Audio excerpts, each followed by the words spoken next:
I'm Jason. I've been growing chilli plants at home now for over 10 years. In that time I've made many mistakes and learnt from them.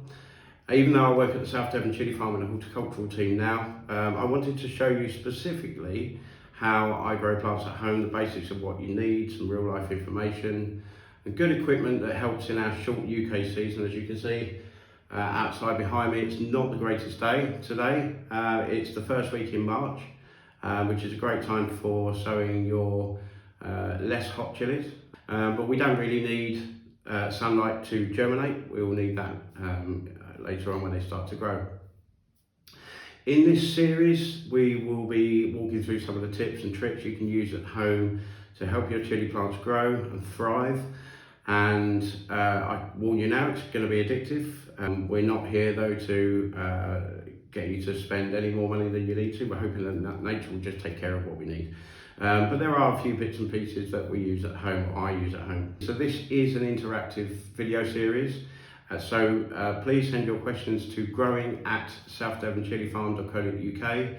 The series will include heat, light, watering, feeding, growing indoors, growing outdoors, in greenhouses or a polytunnel. But remember, this is aimed at you growing at home and showing you how easy it is to grow chillies just using our two grow kits. I'm going to grow exactly the same as you, hopefully in the same sort of environment as you as well.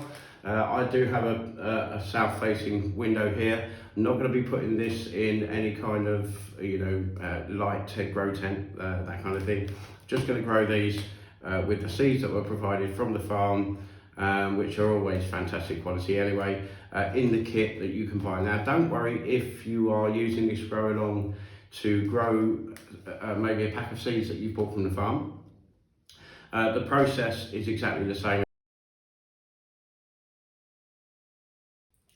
All chillies need is heat, light, and a little water. We call that the holy trinity.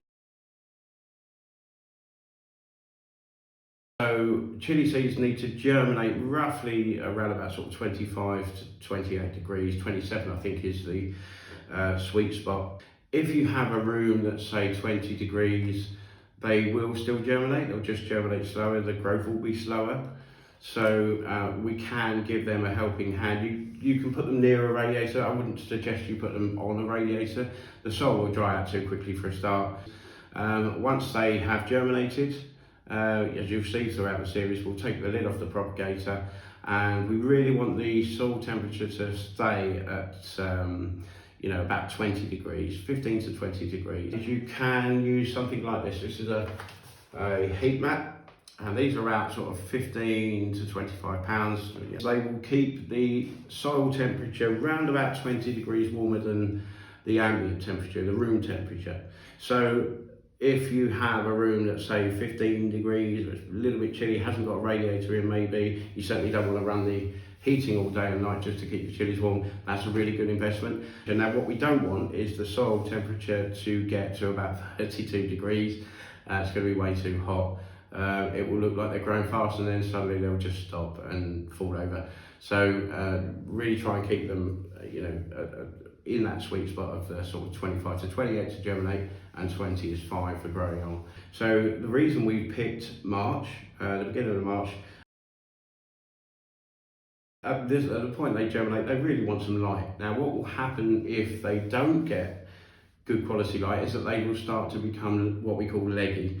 So it'll be a really long stem. The cotyledons and the true leaves at the top will start to weigh the stem down a little bit. They're reaching for the light is actually what they're doing. It doesn't have to be a sunny day, so long as we've got a bright day, or just in the way that solar panels still work, even when it's cloudy. So the chillies will start to receive enough light, and that tends to be about 6 good quality hours per day from the start of sort of the end of March, start of April. If you're struggling to get enough light to your seedlings, then you can purchase lights. Now these funny looking things, these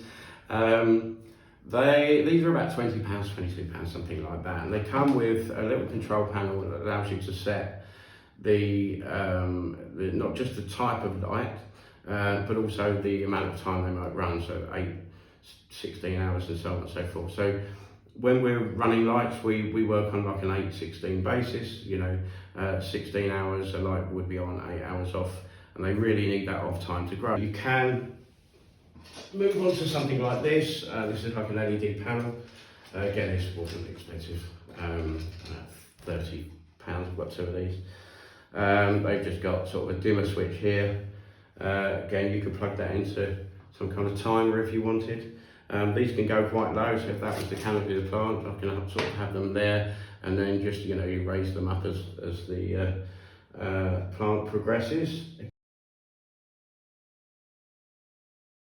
The last part of the Holy Trinity is water, or lack thereof actually, because the most common question that we have to answer when people send in photos, questions about why their plants aren't doing so well, they'll send in pictures, and quite straight away you can normally see that the soil is way too wet, and they really like to be quite dry, only slightly damp. You don't want them to dry out, that won't help the plant whatsoever. But the best thing to do is to just get your pot, put your finger right down to near where the roots are. If it's dry down where the roots are, it's going to need a water, but if it's still damp, then they're absolutely fine. So just to recap, it's just heat, light and a little water.